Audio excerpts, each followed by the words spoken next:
Ole hay tu na hian claim lai do video ka upload kha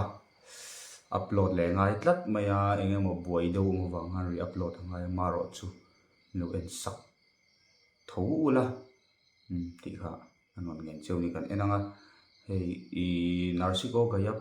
ru khoi thiam bon turu lutuk tak mai kha no en le phot mai ro o en ha la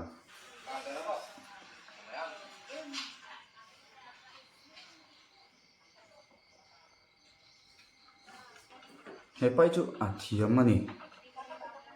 turu khop mai hei tuna ke khoi tur po hi hei han en ula ha en reng reng po hen trim wai na tham kopa ni ti hi hriat hei alanda anado na ni ti hi hriat a khei mi thi eng a pel ti do ni la pel em po ni chi si lo an ni hi chon a om hone son him ti mai zela hei a ke ar tui bor hi a khei mi bor a hen a po puam hen na don khop mai nat po en zel pot mai te ang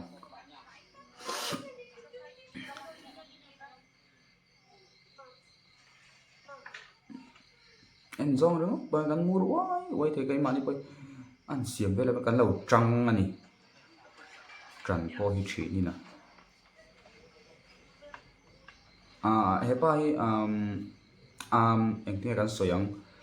ama page ama page vel ka ve en hi chuan hun rang hen an pan ve ni mela therapist thiam tak mai ani ama hi Philippines huna cheng ania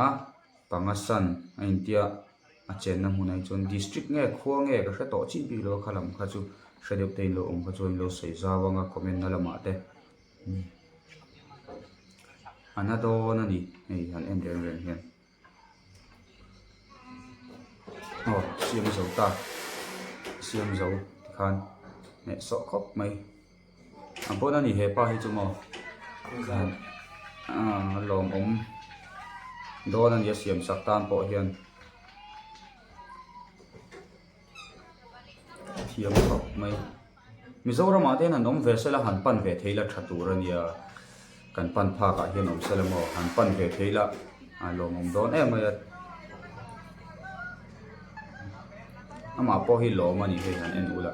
lom puyom khop mai tiang hi kan ram hian kan mo ve ni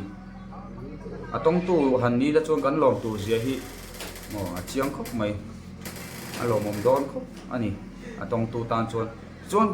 video hi mu nom dan ala ngai renga re-upload ma ni sela in lo subscribe pa in lo like anga lo share bok do ni